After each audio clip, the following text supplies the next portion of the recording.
Welcome back to the Fenway Focus. My name's Derek. I'm here with Jason for episode I don't even know anymore. I'm not gonna lie, I've lost track. Um, but it doesn't really matter. It's episode 60 something, which it's the pre-trade deadline episode of the Fenway Focus.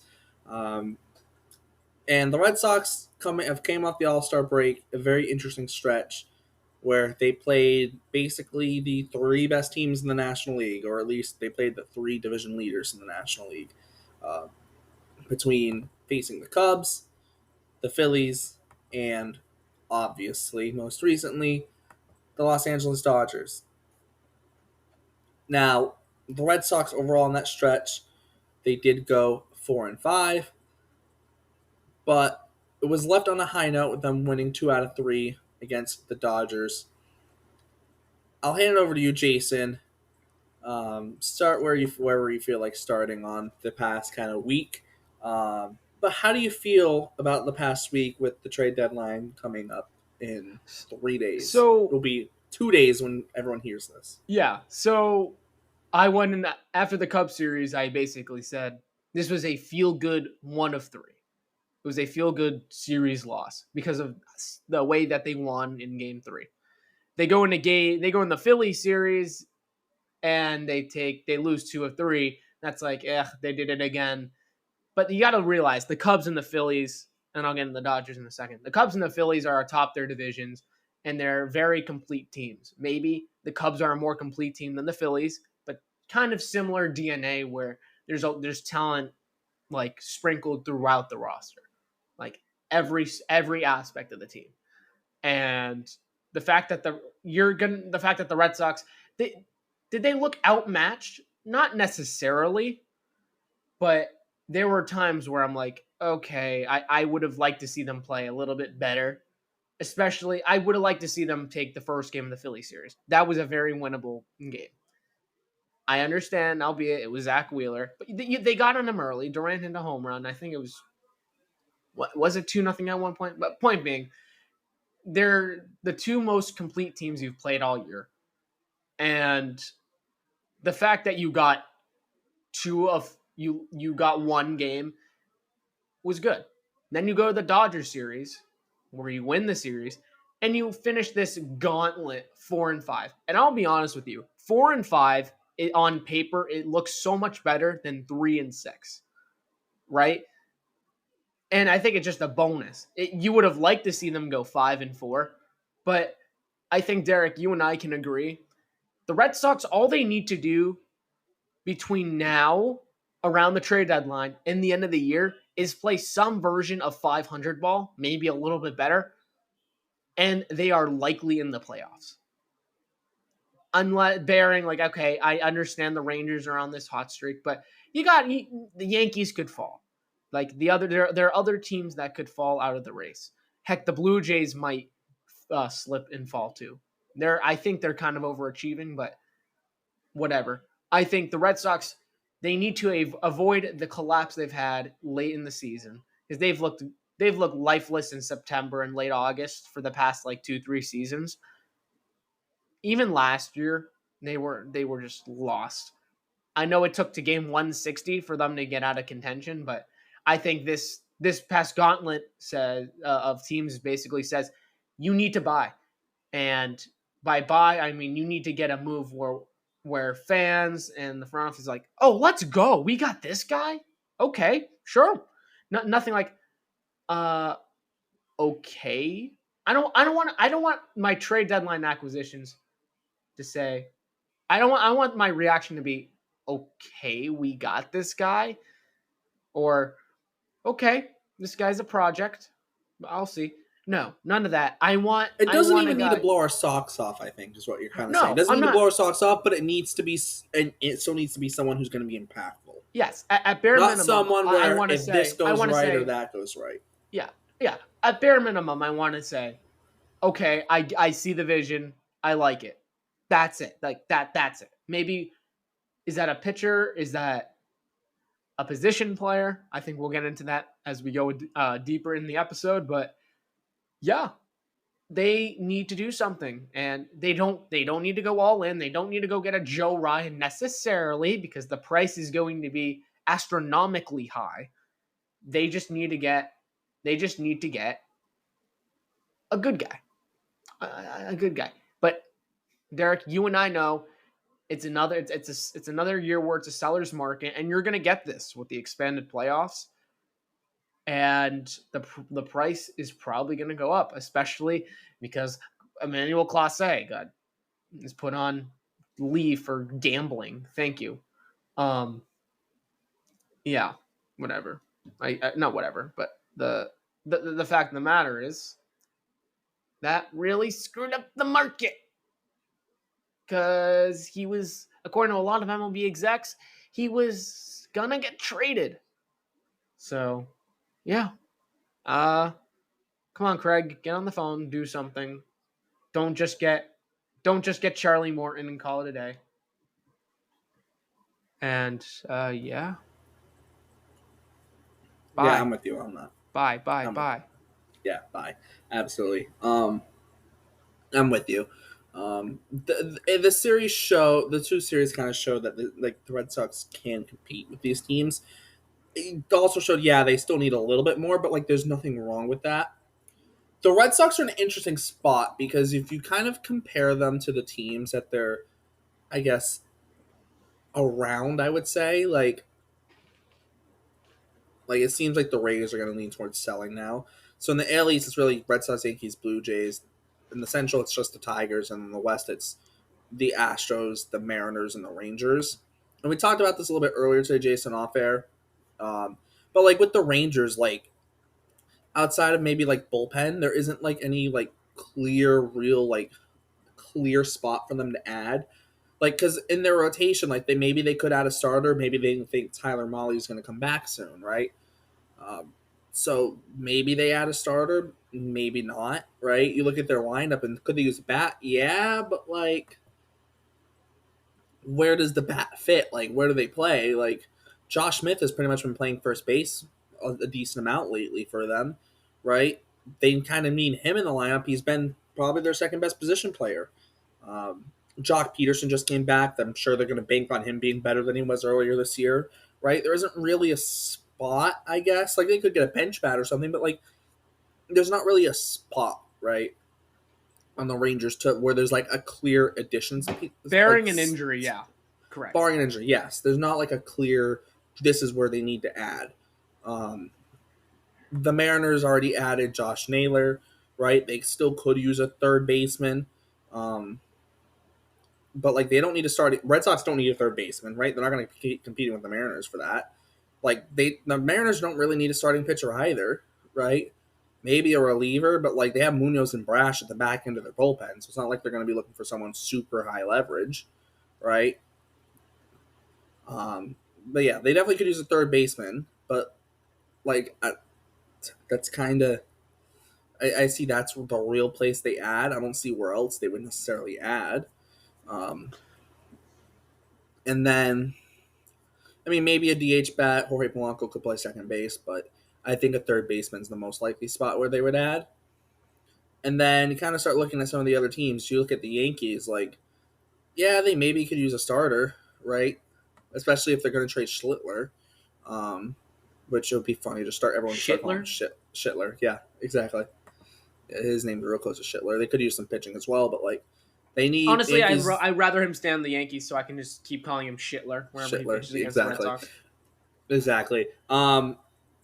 Like the Yankees already traded for Ryan McMahon. There's no other clear, like absolutely clear place for them to add either. Like there's not really a clear spot for them to add. Um, Although they are missing Judge's bat for 10 days, and then he's going to have to DH. So that'll be interesting to see how they handle that. Um, and Stanton then, like, playing right field is going to be hilarious. Oh, he'd play it left will field, be. but whatever. But still, They just regardless, put it's going to be Bellinger in funny. right. It's going to be funny regardless. But then, like, the Blue Jays, like, you look at the Blue Jays, like where do the Blue Jays need to add? It's kind of like, yeah, they maybe could use a third baseman. Like, the Blue Jays, they could go for a starter, but, like, I don't know if they do. Like you have Barrios, Gosman, Bassett, Lauer's having a good year. They also have Max Scherzer in the rotation. Like I don't know if they go for a starter.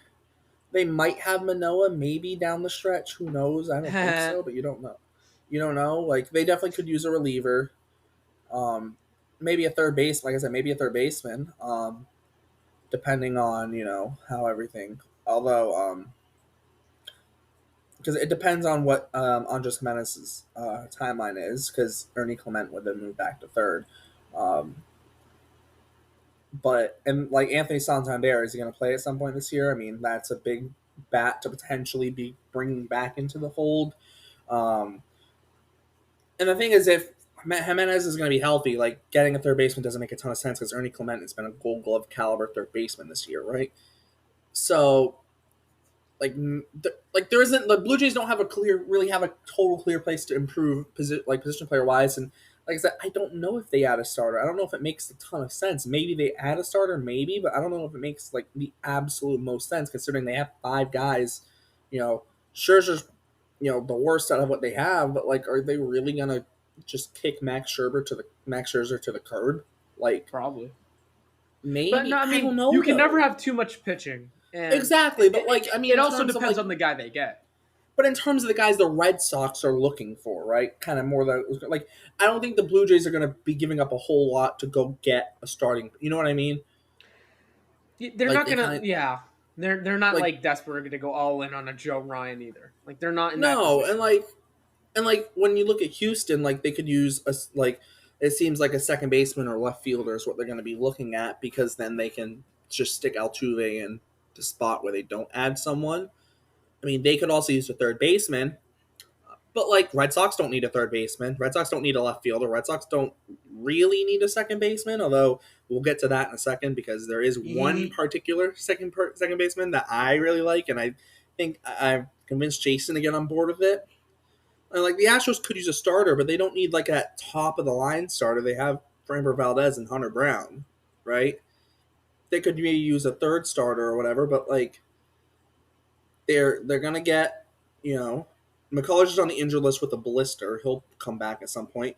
Walter just went on with elbow inflammation, so you would assume, at least hopefully for him, old friend Brandon Walter, old friend of the Red Sox. Hopefully he comes back soon. They're gonna get Christian Javier back, most likely at some point. Um, Yeah, friend Although of it might be in the Tatis. bullpen, but still, No. right? Luis Garcia's rehabbing. He's coming back from Tommy John, which he had in 2023. So they're gonna get some arms back. So like they could like you can never have enough pitching, right? They have a ton of injuries. They might get they're gonna hope to get Jordan back at some point. Paredes is on the injured list right now. Jeremy Payne is on the injured list right now. So the third base thinking they could maybe use a third baseman. That's only because Paredes is hurt. And let's be honest, Paredes isn't the greatest third baseman ever. He He fits also the could mold of he could uh DH. whatever at the Astros Park is right now. Yeah, he could Stupid DH though, and Minute Jordan Maid. could play left, but I don't know if that's going to happen this year. Just because the hand injury. So we'll see. But like basically the point, the Astros don't really have like a clear like the Astros don't have a need at first base. The Red Sox have Red Sox. I mean, the Red Sox have need there. The Astros don't. They have Christian Walker. Like, could they maybe use a starter? Yeah, but they don't need like this. They don't need like a two, right? Like the Red They Sox don't might need be it looking to, but for. like you I mean, wouldn't they be could, but mad like if they it's get not. it to. No, but like in terms of like when you look at like the Merrill Kelly, Mitch Keller kind of like Merrill Kelly could make sense for Houston, right? But I think Boston's a better fit there. Toronto, I think is a better fit there for Merrill Kelly, and obviously Chicago, which we'll get there soon. But like all those American League teams, none of them really have the same needs that the Red Sox do, especially because the Mariners just traded for Naylor, right? The National League, it's a different case, right? Like you look at Chicago, and I mean they don't need a first baseman, but like they absolutely can use they could absolutely use a starter, right? They're absolutely looking for a starter. They right now have Ben Brown in their rotation. They're absolutely looking for a starter and relievers too, but definitely a starter. Like you look at like the Mets don't need a first baseman. That's nice, obviously. Um, But you wonder if they could potentially go after a starter. Frankie Montes, we'll see how they feel. That'll really, I think, be a telltale on how they feel about Frankie Montes. In all honesty, but the Mets don't need a first baseman, right? Mm-hmm. The Phillies, they definitely don't need a first baseman. I mean, and they don't need a starter, really. Let's be honest. Let's be straight up honest. They don't need one. Who else is there? San Diego, right? They don't They need can use an a. I mean, outfielder. Arise kind of sucks ass. Let's be honest. Arise is kind of bad this year. Yeah. Um, he's not that great this year. But they're not gonna. He's playing first base for them, so there's that. Although they could use a starter, right? So the Padres are a team to potentially watch out for. They could maybe use a starter. Um, although they are going to be getting Michael King back off the injured list, but there's rumors they could maybe be shopping Cease, so that'll be interesting. The Dodgers, they don't need a first baseman. They don't need a starting pitcher. They have 50 starting pitchers. Why would they need a starting pitcher, right? There are rumors that And they'll trade Dustin May. Yeah, they're looking to trade Dustin May potentially. Um, and this is all leading to a point I'm going to make real quick. This last team, like the Giants. Well, Raffy's playing first base, I guess, so they don't need a first baseman. They also have Dom Smith. Shout out Dom Smith. Um, And Rafi. and then starters, like yeah, they definitely could use a starter. Verlander's been bad. Like it's pretty much Logan Webb and Robbie Gray right now. Landon Rouse on the injured list, right? The Giants, if the Giants are going to go for it, they absolutely like need a starter, right? But I just went through pretty much almost every team with a decent shot at making the postseason. Not many of them need a first baseman, right? Not Right. many of them need a first baseman. Almost all of them have good first baseman. So if Yandy Diaz becomes available, or even if the Red Sox choose to go with Ryan O'Hearn, there's not really a ton of teams that are going to be in on them, which is in some ways a good thing for the Red Sox. Even when it comes to the starting pitching, there's not like just a boatload of fits. A lot of the teams need relievers, obviously, is a need.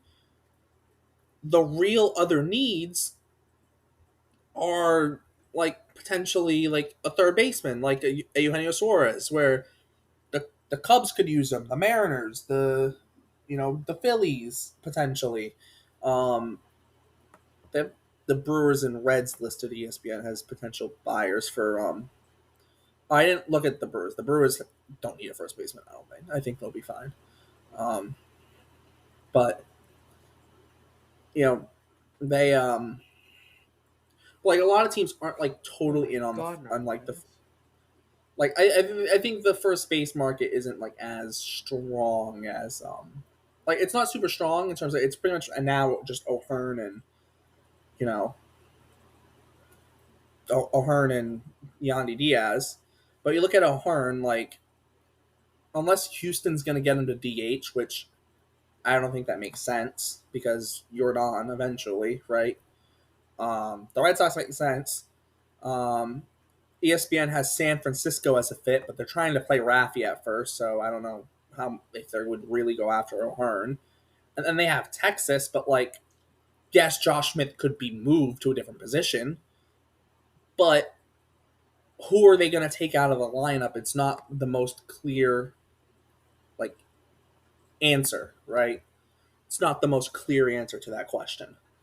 Um, it seems like the Red Sox are the like clear, far and away best fit for a first baseman. Like far and away the best fit. Um, I'm trying to see if they have ESPN. I don't think has Yandy Diaz listed on their on the list of most like of like player of like top like deadline targets. They don't have Yandy Diaz listed. They finally have Yohan Moncada listed at 50, which is hilarious. Lol. Um, Are you but yeah, watching this but game? Oh my god. but the point stand the Red Sox don't I feel like there's not like a massive market of teams that are pushing for the playoffs that need a first baseman. like I said, Yeah, it's the Red I Sox mean, absolutely, and I've always been on the Yandy Diaz yes, train because he can play first, especially with Meyer now hurt. He can play a little bit of third base. Heck, he can play DH. I mean, anybody can play DH, but you can DH him from time to time. I know his mold doesn't really fit at Fenway. His swing, like if you go on Baseball Savant and look at his spray chart, it doesn't really fit. But at the same time, like when you look at like his splits, like you have to like he hits at Fenway so well. He's done it for his whole career. In 90 games against the Red Sox, 317 batting average, 402 on base, 491 slugging, almost a 900 OPS at Fenway. Brandon Lau's numbers are insane. I think you have them. But Yandy Diaz would work so good for this Red Sox team, and someone I have been so high on for so long. I think you can agree.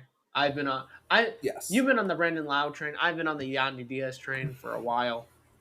He's someone you need to see. I understand it's a interdivision trade, but you need to see what you can do to get him. So talk about Yandy Diaz. If you want to talk about guys who absolutely mash at Fenway, Brandon Lau is his career slash line at Fenway, 101 plate appearances, 373, 475, 663, 1138 OPS, 211 weighted runs created plus, six doubles, six homers for his 19 hits. I mean, what else? Like, what else do you really want? Um, like, I don't know what else you would really make a ton of sense. You know? Literally God himself. Yeah, exactly. And like, the thing is, at Fenway, right? Here's what makes it interesting. Like, I don't know. This might just be Red Sox pitching. I don't know. In all honesty, but Brandon Lau is better at Fenway against left-handed pitching, albeit that's only 22 of the 101 plate appearances. But he's actually better against lefties at Fenway. Like I said, I don't know if that might just be something to do with Red Sox left-handed pitching not being great, maybe. So I'm not looking too deep into that, but it is interesting. Um, and Brandon Lau this year, if I actually got to pull the numbers up, but this year he is um, against right-handed pitching this year. He's got 276 plate appearances. He's hitting 292 with a 344 on base, 526 slug for a 870 OPS. He's got a 139 weighted runs created plus against right-handed pitching. He's also got a 40% hard hit rate. I'd say that's pretty good. He does pull the ball a lot, which isn't the most amazing thing at Fenway, but it's okay. It's still 11 Brandon homer, 11 doubles, 16 homers against righties this year. And also of note, so he doesn't walk a ton. He strikes out a decent amount. Does swing and miss a lot, right? But he's got solid bat speed. Hard hit rate's pretty good. Barrel rate's good. His average exit velo is really high. His expected batting average this year is 271. His expected slug's 507. So him hitting 269 this year isn't a fluke Nice. based on his quality of contact. Also nice, yes. But the thing I thought was interesting this year, he's hitting 315 on fastballs. He is only hitting 196 on breaking pitches, which might be a little bit concerning. But I also wonder how many of those breaking balls is he struggling against left-handed pitching. I do wonder that because that is not available. Because most of his struggles in breaking balls come against sliders, and I cannot imagine a ton of right-handed pitchers throwing Brandon Lau a slider because that doesn't make any damn sense, right? Like, I feel like that'd be kind of stupid. That kind of goes against it. Typically, righties are slider heavy for their typically would lean towards like a changeup or something else to throw to lefties. The only thing, Lau's profile, he's got 19 homers this year, only 13 expected homers at Fenway, but like he can still drive the ball in the gap. It's not honestly, I don't think it's that big of a concern. In all honesty, it's not something that like it's not something I'm concerned about.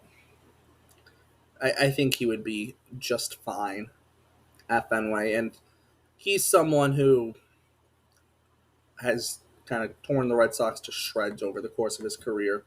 And I think everyone remembers that absolutely just massive year that he had in 2021. He has a 4.5 F4, 136 weight runs created plus. He had 39 homers. He hasn't gotten back to that year,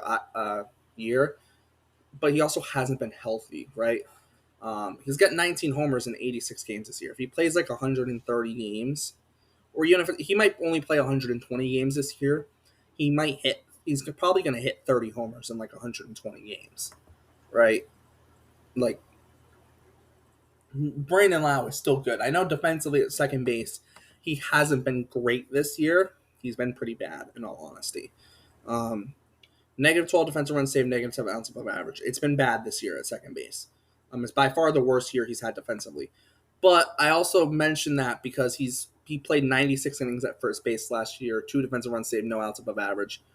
Um, so I do wonder too if the Red Sox can maybe also mix him in at first base as well as second base. And a lot of this has to do with the question of what's Marcelo Meyer's health, right? If Meyer's health is a question mark, having Brandon Lau um, opens up your options against right-handed pitching because you can give Rafaela a day off and put Lau at second base and roll with all the lefty outfielders and Yoshida at DH. However, if you want to play Rafaela that day and you put him at second base, Brandon Lau could always slide over to first base, right? It's not a ton of experience there. It's about 136 big league innings there at first base. It's not a ton, right? But it's better than nothing. His only experience at first base actually is in the big leagues. He didn't play any minor league games at first base. It's all in the big leagues. Um, that is, somewhat interesting considering, the fact that, like I said, last year he did play 96 in there, didn't make any errors. Um, Obviously, he would still be relatively new to the position, but it's something that I would be willing to consider getting Lau some time there. I feel like that would be, Yeah, yeah. it's gonna depend on a lot of things, but But he gives you you can. more versatility. Yeah, right.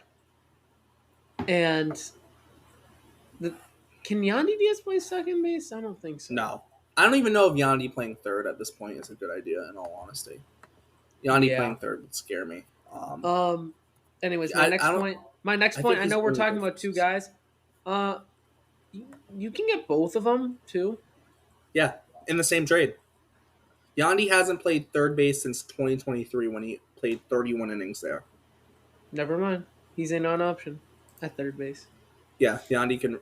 Yandy's only played 100. Also, Yandy's only played 103 innings at first base this year. Let's also keep that in mind. He's mostly been a DH this year. Now, a lot of that is because Jonathan Aranda has been very good, right? So it's not like, but like Yandy has definitely been a DH this year. The Rays haven't necessarily hide it. He really only plays first base to spell Aranda, and then that's it, right? Obviously, Aranda was originally a second baseman. He's moved over to first and has been good defensively, so you're going to obviously play him at first over Yandy.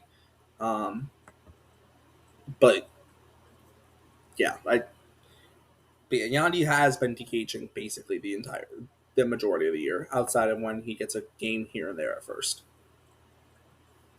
Yeah. So yeah, get him. I'm not a guy. I don't like to post or talk about exact trades, but like I like to talk about guys who I'm willing to put in a package for X guy. So why don't we talk about that? I mean, we did have a discussion about this today. I think it's worth sharing it. Yep. Um, so I in a hypothetical package, what in terms of team control? Wow, doesn't he? He has like a $12 million option next year Um. or 10 million. So Lau has, I think it's 11 million or might be 11 point something. I know Yandy Lau, Diaz's option. I think for next year already got Lau's picked up, yes. Lau's which 11 is and a kind of half big. club So option he'll for have next year. another year of team control guaranteed. Yes. Yes. Lau's 11 and a half for next year. Yandy is he's got that's an option, a team option for Lau next year, 11 and a half. Yandy Diaz is at 12 million for next year, and then a 10 million club option for 2027. Although it vests for 13 million with 500 plate appearances in 2026 and a past physical. So So the Red Sox would be taking on that, yes, it and I doesn't look think like the there's a Rays. I it think doesn't look if like it's there's a if there's a buyout. time to trade him, it's now. Yes, and the thing is too, if you're the Rays, you get rid of Yandy Diaz and Brandon Lau, you're taking what 12 million plus 11 and a half potentially. So you're taking what 23.5 million off their payroll next year for next year, which is massive for the Rays, right? Because they have the $16 million player option for Hassan Kim that he's probably going to take, considering he's only played in 10 games this year and is back on the injured list. Um, so it takes all that money off the table, and then they're off the table for the 10 million for Yandy in 2027 when they're going to have to potentially start to. Oh, they don't have a ton of like guys who are projected free agents. Although that would be McClanahan's last ARB year in 2027, so that would be the year they would make a decision on whether or not they keep him. Considering it's the Rays, they might trade him. But yeah, the point is it takes money off the books for the Rays that they could go use elsewhere, um, which would, considering they're going to have new ownership being coming in, that is going to be much more likely to spend some money. I'm not saying they're going to spend boatloads of money, but the new ownership has more money that they're going to be able to spend because the Rays' current owner is one of the, I don't want to say poorest because he's not poor, but like he is one of the least rich among MLB owners. So I guess is Yeah, how I'll put it. we'll see. I know there's the sentiment where the Rays don't usually trade guys who they extend. Um, Maybe it's a little different because it's the tail end, and there's a bunch of financial implications coming up.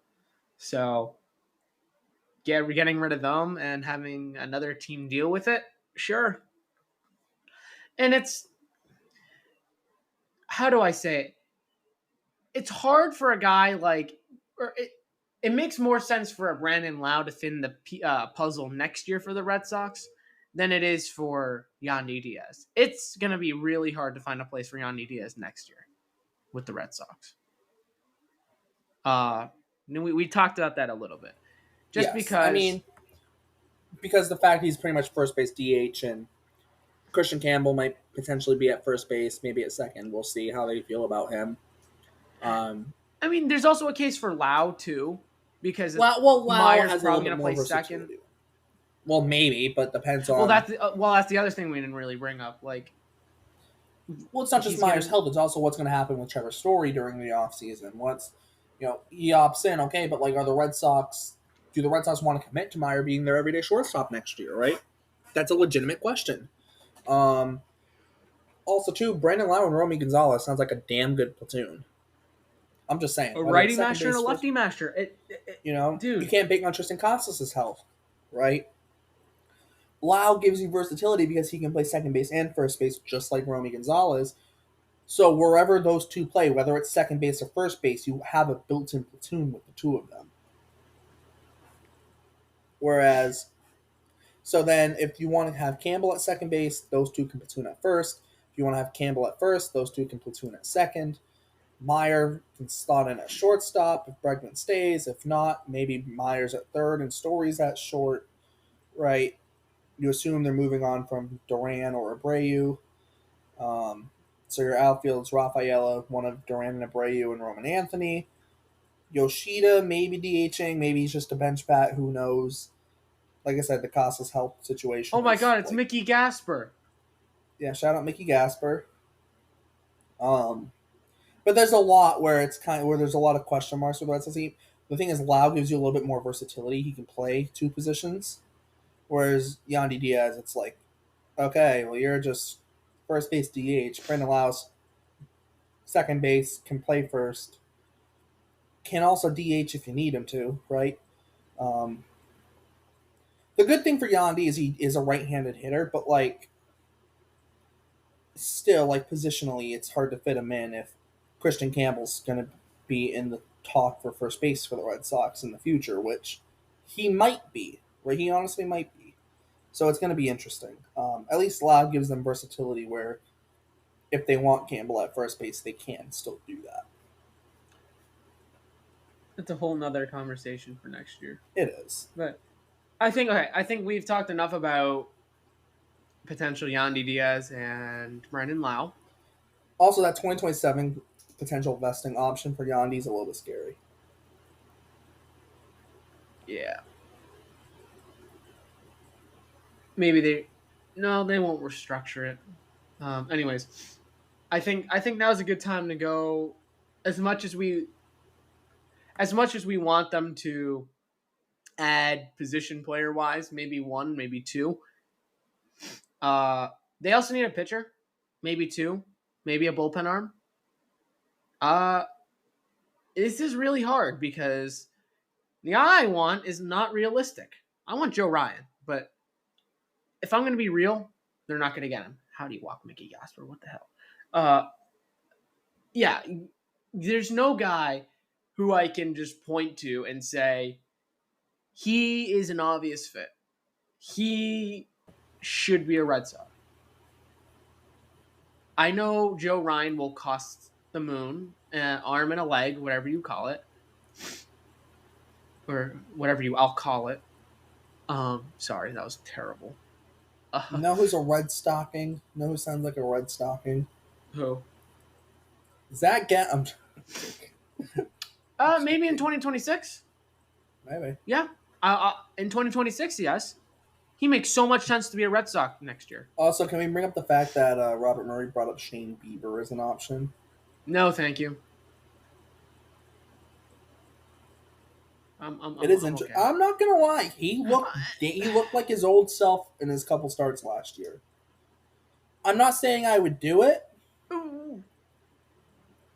but also too, that cannot cost much, right? Like that feels very low risk. I'm just saying. Yeah. But I want a guy who can just be in the Definitely. rotation right now. Well, that's where the options are difficult because it's pretty much it's Kelly, Mitch Keller, and Zach Gallen are the likely options. I would be fine with Mitch Keller. I just don't know how the Red Sox would value him. Exactly, that's the concern. Alcantara, I don't know what the Marlins have. I'm all set with Alcantara. Thank you. Oh, me too. Don't get me wrong. Absolutely, me too. Unless if they do see something in him, then it's like, yeah, you need to. I feel like the Red this, Sox would be tweak more that. likely to see something in like Edward Cabrera. Oh yeah, 2 years too late. But to be fair, I think the thing with Edward Cabrera, I mean, at the time it was like Justin Turner for Edward Cabrera was rumored. The big thing with him was they were rumored to. No, it was reported. I forget who reported it, but at the time he as an Edward Cabrera had a lot of walk problems. Right? He cut down the walk rate this year. He's really a new pitcher this year. The strikeouts are still there. He cut the walks a lot, which is really cool. So, somewhat interesting. I just don't know what it'd cost. Yeah, Cabrera has more of like a solidified pitch mix this year. That too. It's not just like fastball and changeup and figure out the rest, right? Yeah. It feels more like, I mean, it's changeup, curveball, slider are the three secondaries. Then he's got the sinker, and the fastball, um, which I mean, the sinker gets hammered, the fastball gets hammered, the changeup, the curveball, and the slider. People don't hit though, right? So, especially the curveball and the slider this year have been very good. Those two pitches have actually been doing most of the heavy lifting for him this year in terms of productivity. And the changeup's kind of the third best pitch, and then it's the sinker and fastball have kind of gotten killed. So he's an How? interesting one. Yeah. He's an option. I almost wonder too. Oh yeah. Also, no boobich this year. Yeah, I saw. No more boobs. Wah. No more itchy boobs. I was itching to get boobs.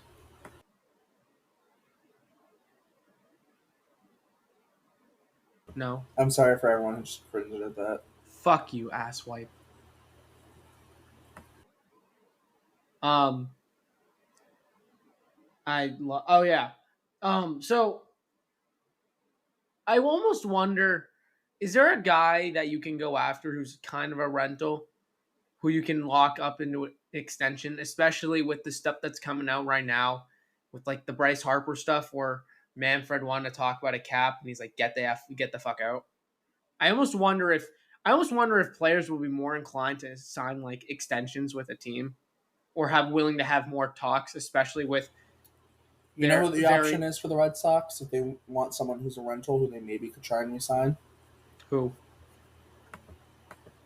He's probably not going to get traded, but I did already mention him. what The issue is it would probably have to include trading Jaron Duran. is it? Joe Ryan, Nope. What team really wants Jaron Duran? the Padres, Yep. Dylan What Cease. rental? Yep, Dylan Cease. The issue is if you're the Red Sox, you're not walking away. You're not doing a Duran trade with the Padres unless you get DeVries. So it'd have to be him and Cease for Duran.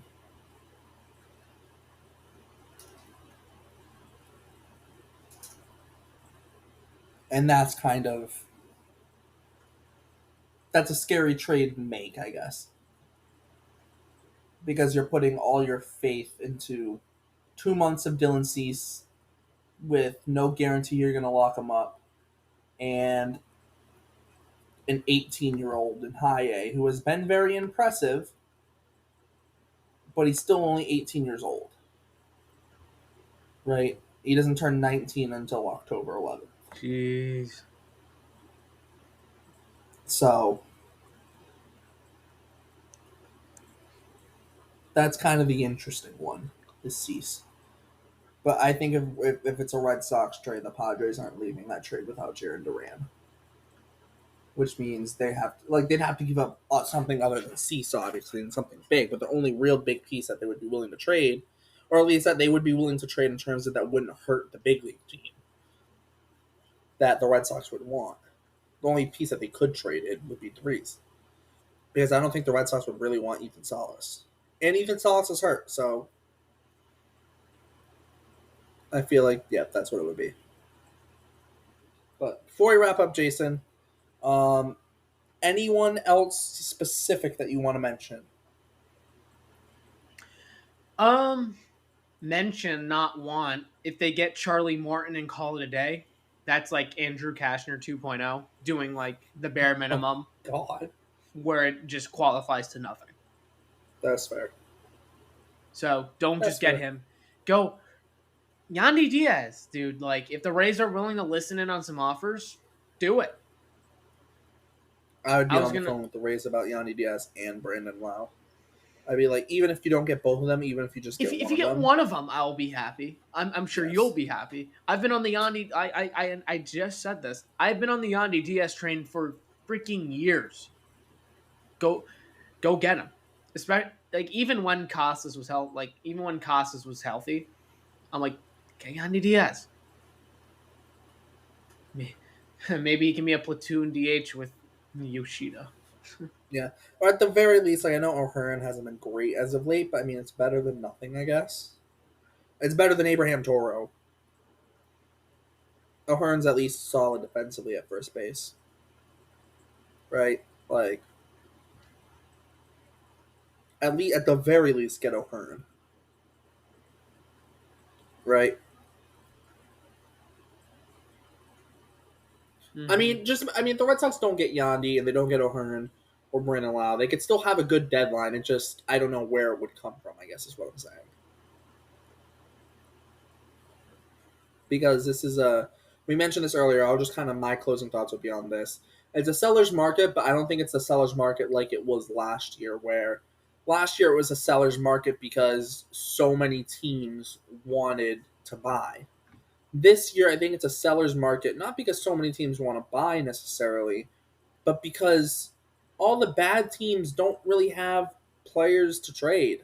Like who are the Rockies going to trade? They already traded Ryan McMahon. Who are they going to trade? Right? Who are the White Sox going to trade? Who are this or that team? Like, there's not a ton of great like trade candidate options, and with a upcoming free agent class that isn't the strongest when you take out all the but.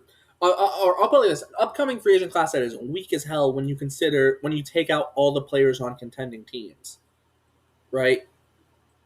This year, I don't think it's the pure number of buyers. I think it's the fact that the teams that are selling don't really have a ton to sell, and teams like the Diamondbacks, for example, don't want to trade anyone with control because they still have a lot of good players and they think they're going to be good again next year.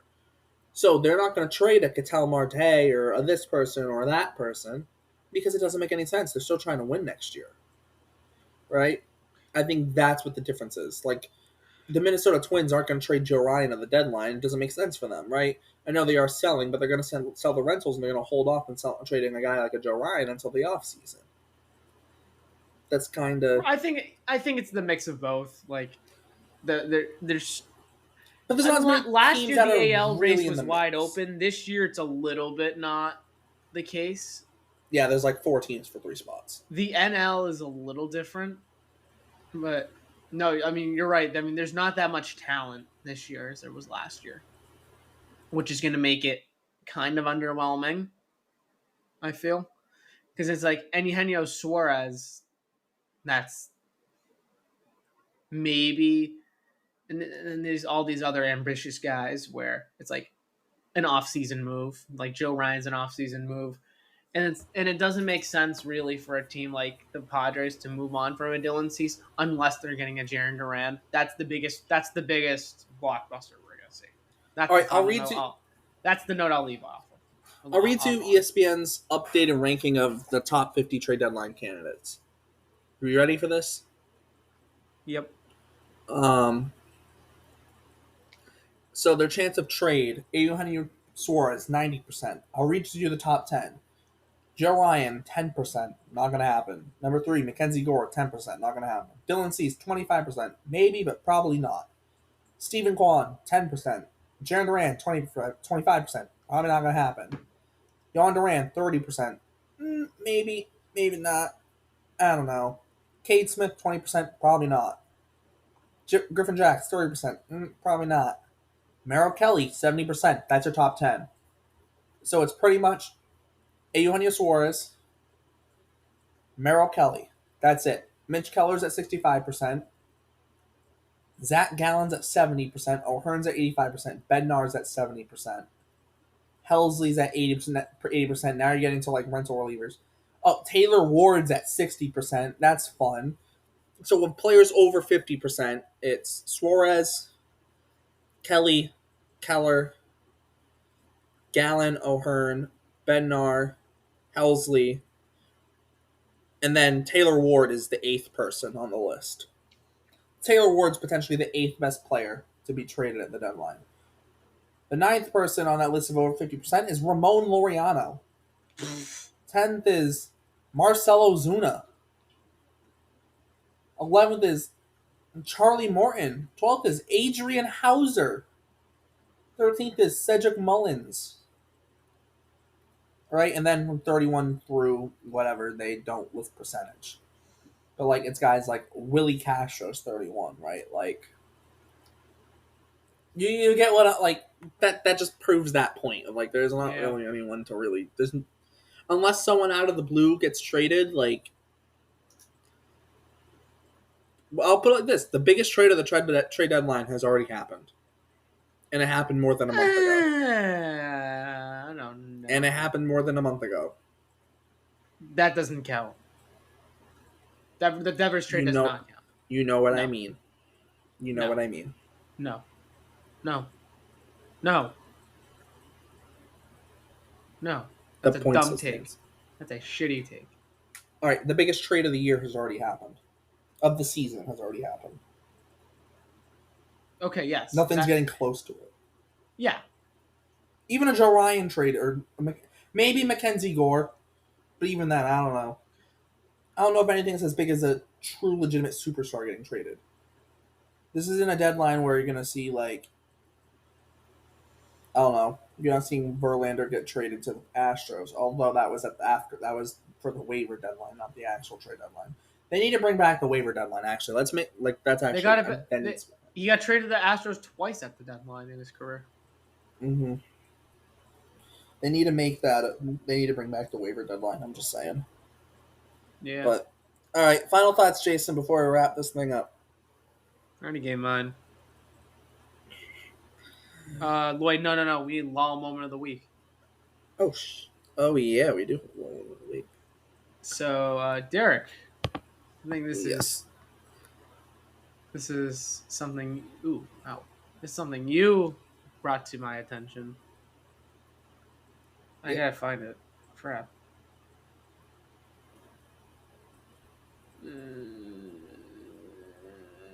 Where is that? Johnny DeLuca. Yeah. Fuck you, DeLuca. Hey, DeLuca. Fuck you. So DeLuca, the pitcher, he's in. This is when he's in AAA. The pitcher goes to pick him off. He's safe at first. The first baseman's going to throw the ball back, but hasn't even gone to throw it yet. And DeLuca, for whatever dumbass reason, decides to step off the bag and start taking a lead while the first baseman has the ball in his glove. And gets tagged out. It is... the video for it is on Twitter from some guy named Evan Klosky. It's ECLOSKYWTSP on Twitter. But it is the video. It's too damn funny. If you know the Johnny DeLuca lore here, you'll get it. And then, funnily enough, like 5 minutes after I shared that to Jason, the Rays announced that Ha-Seong Kim was going back on the injured list, and they were recalling Johnny DeLuca up to the big leagues. So there's that. Fuck. Fuck you, DeLuca. That's my final thought. Hey, DeLuca! Fuck you, DeLuca. Nothing will ever beat that. Nothing will. Also, another low moment of the week. Guess what team the Orioles are playing for Pride Night again this year? The Rangers. Yep. I'm not gonna lie, that's tough. That already happened, though. No, I know. But I sent you a TikTok. They had it against the Rangers each of the last 2 years now. Because the Rangers are the only team in Major League Baseball to not have a Pride Night. So it makes it hilarious. The Orioles have only had their Pride Night the last couple of years against the Rangers. Oh, that's funny. But no, the true low moment of the week goes to Johnny DeLuca. Fuck you, DeLuca. Yeah, hey DeLuca, fuck you. All right, we're wrapping this thing up. we're wrapping it up. For Jason, my name is Derek. Thursday, trade deadline day, I'm doing a live stream with Jordan um, for the Pesky Reports, so check that out. Jason can't join because he's going to move out of his apartment in Greenville. Yay. Damn, that sucks. Yay. Yeah, gonna have some fun with that.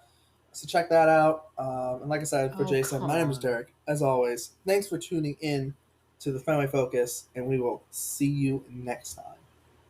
And fuck you to Luca. Go Sox.